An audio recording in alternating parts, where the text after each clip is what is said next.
আমরা অনেক সময় এমন কিছু দেখি যা আমাদের চোখের সামনেই থাকে, কিন্তু তার ভেতরের বিশাল সম্ভাবনাটা আমরা খেয়ালই করি না। রেফ্রিজারেশন এবং এয়ার কন্ডিশনিং বা RACও কিন্তু ঠিক এমনই একটা বিশাল ক্ষেত্র। তো চলুন আজ আমরা এই সম্ভাবনাময় জগতের দরজাটা একটু খুলে দেখি আর বোঝার চেষ্টা করি এটা কিভাবে একটা দারুণ ক্যারিয়ার হতে পারে। প্রথমেই যে প্রশ্নটা আসে সেটা হলো, এই ক্ষেত্রটা হঠাৎ করে এত গুরুত্বপূর্ণ হয়ে উঠল কেন? আসলে এর উত্তরটা লুকিয়ে আছে আমাদের চারপাশের বদলে যাওয়া পৃথিবীতে। দেখুন, বিশ্বজুড়ে ক্লাইমেট চেঞ্জের কারণে গরম বাড়ছে, আর শহরগুলোও বড় হচ্ছে, মানুষ বাড়ছে। এই দুটো জিনিস মিলে কি হচ্ছে? বাসাবাড়ি, অফিস, হাসপাতাল, এমনকি ডেটা সেন্টারের মতো জায়গায় কুলিং সিস্টেমের চাহিদা বাড়ছে একদম রকেটের গতিতে। আর এই বিশাল চাহিদা মেটাতে দরকার হাজার হাজার দক্ষ টেকনিশিয়ান। তো এই যে এত চাহিদা, এর মানেটা আসলে কি? আর এর সাথে আয়ের সম্ভাবনাটাই বা কেমন? চলুন বাজারটা একটু বিশ্লেষণ করে দেখি। বাজারের দিকে যদি তাকাই, তাহলে দুটো ছবি খুব পরিষ্কার। একদিকে আমাদের দেশে মানে বাংলাদেশে এসি আর ফ্রিজের ব্যবহার যে হারে বাড়ছে, তাতে দেশের ভেতরেই হাজার হাজার কাজের সুযোগ তৈরি হচ্ছে। অন্যদিকে মিডল ইস্ট আর ইউরোপের মতো উন্নত দেশগুলোতে দক্ষ RAC টেকনিশিয়ানদের চাহিদা এতটাই বেশি যে ওখানে দারুণ স্যালারিতে কাজের বিশাল একটা বাজার তৈরি হয়ে আছে। আয়ের দিকটা দেখলে ব্যাপারটা আরও ইন্টারেস্টিং লাগবে। বাংলাদেশে একজন নতুন টেকনিশিয়ান শুরুতেই মাসে 15,000 টাকার বেশি আয় করতে পারেন, আর অভিজ্ঞতা বাড়লে তো কথাই নেই, সেটা 30,000ও ছাড়িয়ে যায়। কিন্তু আসল সুযোগটা অপেক্ষা করছে দেশের বাইরে। ভাবুন তো একবার, মিডল ইস্টে এই আয়টা সহজেই 80,000 টাকা, আর ইউরোপে এমনকি 1.5 লাখ টাকাও হতে পারে। এত বড় একটা সুযোগ, কিন্তু এটা কাজে লাগাতে হলে তো ঠিকঠাক প্রস্তুতি লাগবে, তাই না? সফল হতে গেলে কোন পথে এগোতে হবে আর কি কি সার্টিফিকেশন দরকার, চলুন এবার সেই বিষয়ে জেনে নেওয়া যাক। এই কেরিয়ারটা গড়ার পথটা কিন্তু খুব গোছানো, মাত্র 4টা সহজ ধাপে সাজানো।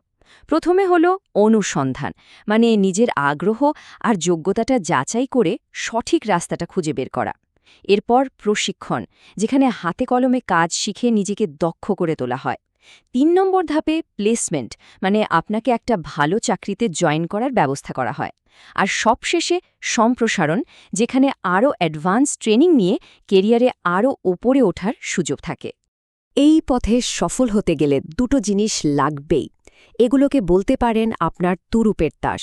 একটা হলো NSDA, যেটা দেশের ভেতরে আপনার দক্ষতার স্বীকৃতি, আর অন্যটা হলো AGLS, যেটা আপনার জন্য আন্তর্জাতিক ক্যারিয়ারের দরজা খুলে দেবে। বলতে পারেন এটা আপনার ইন্টারন্যাশনাল পাসপোর্ট। NSDA সার্টিফিকেটটা হলো একটা সরকারি সিলমোহর। এটা প্রমাণ করে যে আপনি বাংলাদেশের স্ট্যান্ডার্ড অনুযায়ী একজন দক্ষ টেকনিশিয়ান।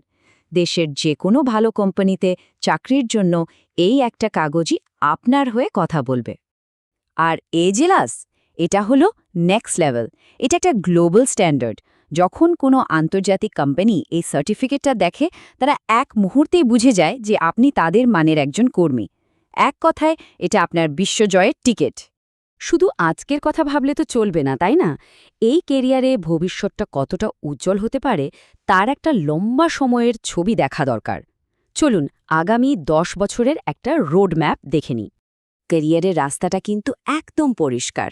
বেসিক ট্রেনিং আর NSDA লেভেল 1 শেষ করে শুরুটা হবে জুনিয়র টেকনিশিয়ান হিসেবে। 3-5 বছরের অভিজ্ঞতা আর AGLS সার্টিফিকেটটা হাতে আসলেই আপনি হয়ে যাবেন সিনিয়র টেকনিশিয়ান বা ফোরম্যান। এরপর ম্যানেজমেন্ট স্কিল শিখে সুপারভাইজার বা ম্যানেজারও হতে পারবেন। আর তারপর আপনি নিজেই বস, নিজের সার্ভিস সেন্টার খুলে উদ্যোক্তা হওয়ার স্বপ্নও পূরণ করতে পারবেন। আচ্ছা, সময় ধরে যদি দেখি, প্রথম 1-2 বছরে একজন দক্ষ জুনিয়র টেকনিশিয়ান হিসেবে নিজেকে প্রতিষ্ঠা করা একদম সম্ভব। পরের 3 থেকে 5 বছরের মাথায় দেখবেন হয় দেশে বড় পোস্টে চলে গেছেন, নয়তো বিদেশে কাজের অফার চলে এসেছে। 6 থেকে 8 বছরের মধ্যে ইন্ডাস্ট্রিয়াল কুলিং বা HVAC সিস্টেমের মতো কোনো একটা বিষয়ে স্পেশালিস্ট হয়ে ওঠা যায়। আর 10 বছর পর তখন তো আপনি লিডার, হয়তো একটা টিম চালাচ্ছেন অথবা নিজের ব্যবসা শুরু করার স্বপ্নটা সত্যি করছেন। এতক্ষণ তো অনেক স্বপ্ন আর পরিকল্পনার কথা শুনলাম, কিন্তু আসল প্রশ্ন হল শুরুটা হবে কিভাবে? প্রথম পদক্ষেপটা কি? চলুন সেদিকেই নজর দিই। সবচেয়ে ভালো খবরটা কি জানেন? এ পথে কিন্তু একা চলতে হবে না। সঠিক ট্রেনিং শেষ হওয়ার পর চাকরি খুঁজে দেওয়ার জন্য ডেডিকেটেড সাপোর্ট আছে। মানে আপনাকে দেশের আর বিদেশের সেরা কোম্পানিগুলোর সাথে কানেক্ট করে দেওয়া হবে, যাতে ক্যারিয়ারের শুরুটা একদম মসৃণ হয়। তাহলে সব মিলিয়ে আমরা কি দেখলাম? আরএসসি সেক্টরে আছে দেশে বিদেশে অসাধারণ চাহিদা, দারুণ স্যালারির সম্ভাবনা, এনএসটিএ আর এগ্লাস সার্টিফিকেশনের মতো ক্লিয়ার একটা রাস্তা, 10 বছরের একটা সলিড ক্যারিয়ার প্ল্যান, আর সবশেষে চাকরি পাওয়ার জন্য পুরো সাপোর্ট। একটা খুব সুন্দর কথা আছে, ভবিষ্যৎ কি হবে তা অনুমান করার সবচেয়ে ভালো উপায় হল নিজেই সেটা তৈরি করা। নিজের ভবিষ্যৎ নিজের হাতে গড়ার সুযোগটা কিন্তু এখন সামনেই। এখন সিদ্ধান্তটা নেওয়ার পালা। এমন একটা সম্ভাবনাময় আর উজ্জ্বল ভবিষ্যতের পথে হাঁটতে কে না চায় বলুন? আপনার উজ্জ্বল কেরিয়ারের যাত্রা শুরু করতে আর দেরি করার কোনো মানে হয় না। আজই যোগাযোগ করুন। স্ক্রিনে দেওয়া ওয়েবসাইটে ভিজিট করতে পারেন অথবা সরাসরি ফোনও করতে পারেন। সবার সুন্দর ভবিষ্যতের জন্য অনেক অনেক শুভকামনা। ধন্যবাদ।